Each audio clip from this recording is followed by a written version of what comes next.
in summary, these laws empowered the state to restructure where necessary. Well, why would this be the turning point? I think it's the turning point because most of expenditures in municipalities' budgets are compensation.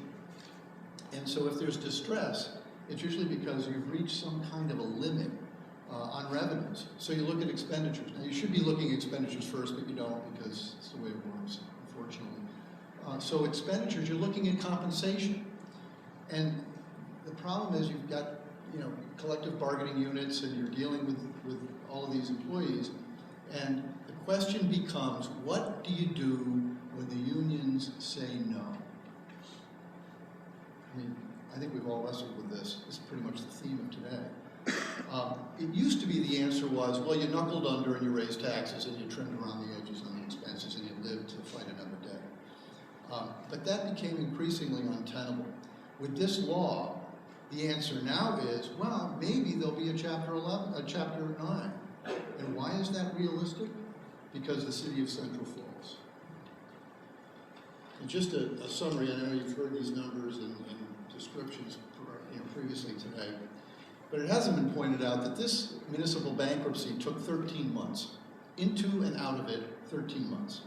Pre-bankruptcy, here we were, big deficit. You have to understand, no one said this today yet. The schools were already being paid for by the state. They didn't have to fund their schools. The state was already paying for them.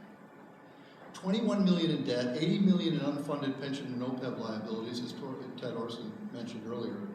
Unions were opposed to reforms. I mean, there were negotiations, but went nowhere. Why should they? Okay, post-bankruptcy, what happened? What's the state of the art? New budget is balanced, saving $36 million over 5 years. No new disability pensions granted since receivership. Oh, why is that important? Well, because most of the retirees were disabled. And that is very expensive, as we know.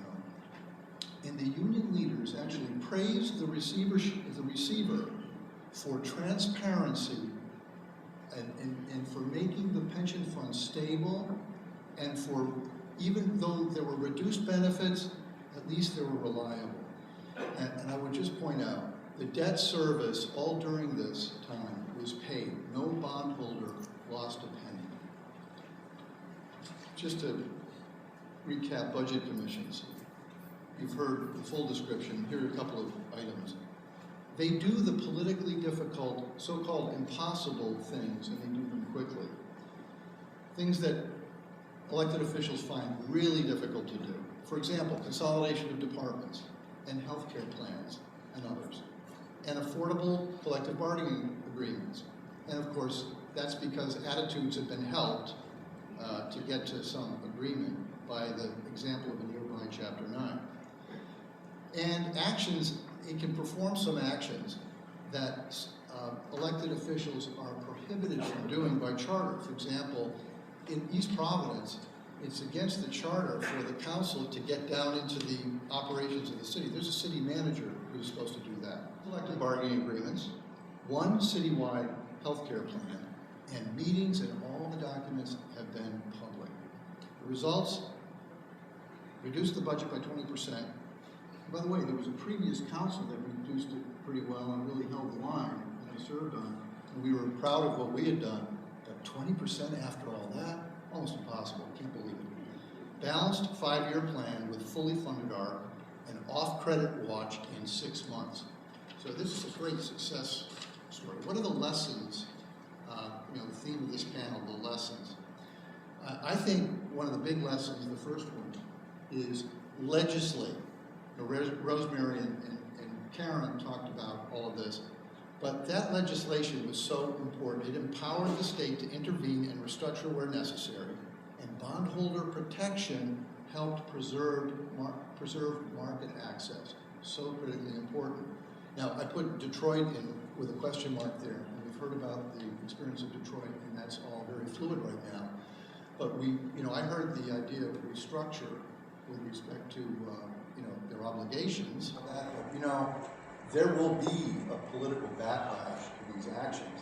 because there are so many individual beneficiaries of the status quo. They like it just fine the way it is. And those people are very politically connected. That's how things got that way to begin with. They will mount a multilateral assault on the process of reform. They will try to undermine it at every turn. Next, short-term pain but long-term benefits of stable, solvent cities and towns help everyone. It's worth it. Tell the story. Rosemary mentioned, you have to get out there and do some PR about this. Earned media is available, and as Treasurer Raimondo said this morning, she said, let the people know the facts. That's what that's all about. Tell them what the benefits are going to be long term. Stigma, is there one? On the legal panel earlier, they were talking about that. Stigma to state interventions in Chapter 9, I argue no. Credit, confidence, and employment flourish where problems are fixed and not festering. And credit, confidence, and employment is what drives economic development. In Rhode Island, distress is being dealt with, and I think that's a message we want to get out today. In Rhode Island, distress does not have to mean default, and in fact, it doesn't mean default.